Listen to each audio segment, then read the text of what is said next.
サバ缶の炊き込みご飯どうぞ。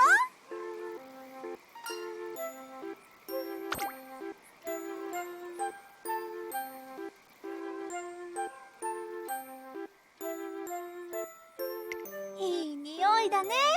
うまくできたみたい。まだまだたくさんあるからいっぱい食べてね、トレーナーさん。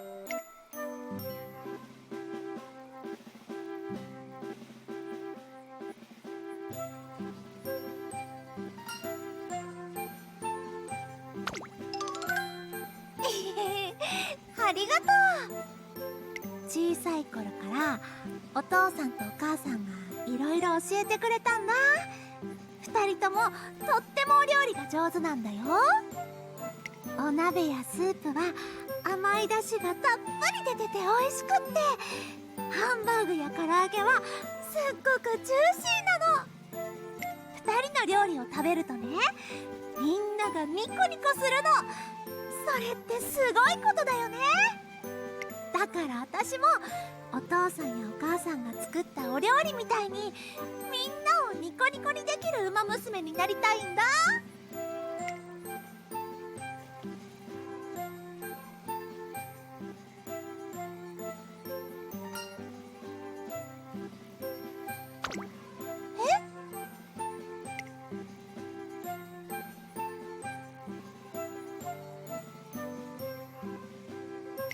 それはね、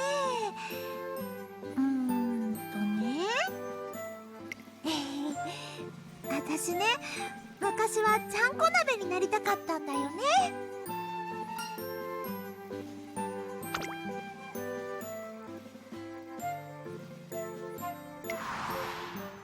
さて、取り組みの後は相撲部屋のちゃんこ鍋特集です。スタジオへ元力士の料理人の皆さんに来ていただいています。相撲取りは毎日みんなでちゃんこ鍋を食べます。そうして腹を満たし力を蓄えて強くなるんです。特に本気でぶつかり合った後、仲間と囲むちゃんこは格別です。心と体が満足して笑顔になれる、また頑張ろうと思えるんです。すっごーい。ちゃんこ鍋すっごーい。力士さんがすごいのはちゃんこ鍋がすごいからなんだね。私もちゃんこ鍋になりたいの。ちゃんこ鍋になってみんなと一緒にちゃんこ鍋を食べてまた頑張ろうってやりたい。あれ？でも私がちゃんこ鍋になったら私ちゃんこ鍋食べられない？だからちゃんこ鍋になるのはやめたんだけどね。でもちゃんこ鍋にならないでちゃんこ鍋になるの諦めきれなくってね、本を読んだりレシピを作ったりしてて、でね、ある日いつもみたいにテレビでお相撲を見てた時に、やっぱ強かったっす。自分にはまだまだ叶う相手じゃなかったけど、全力でぶつかり合いました。お母さん、あの力士さん負けちゃってさっきまで泣いてたのになんで今度は笑ってるの？そうね、きっと彼にとって満足できる勝負ができたんでしょうね。満足できる勝負？自分が満足できるくらい全力でぶつかり合えたってこと。相手も本気じゃなきゃいけないし、意外と難しいことなのよ。だからこそ心から嬉しいのね、きっと。そうなんだ。満足して嬉しい気持ちになったんだ。なんだかそれってちゃんこ鍋食べた時みたいだね。え？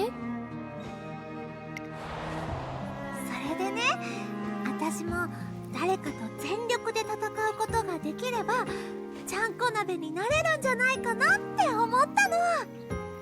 相手にとっても全力でぶつかることができるウマ娘、満満足できて、勝っても負けても笑顔になれちゃう存在。そんな風になりたくってトレセン学園に入ったんだね。で、びっくりしたでしょ。私もびっくりしちゃった。なんかね、今初めてちゃんと言葉にしたんだ。今までもレースはみんなの笑顔が見られて楽しいなとは思ってたんだけどね。私そんなこと考えて走ってたんだね。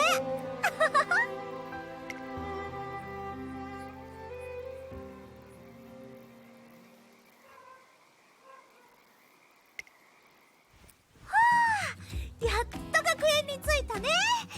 お疲れ様でした、トレーナーさん。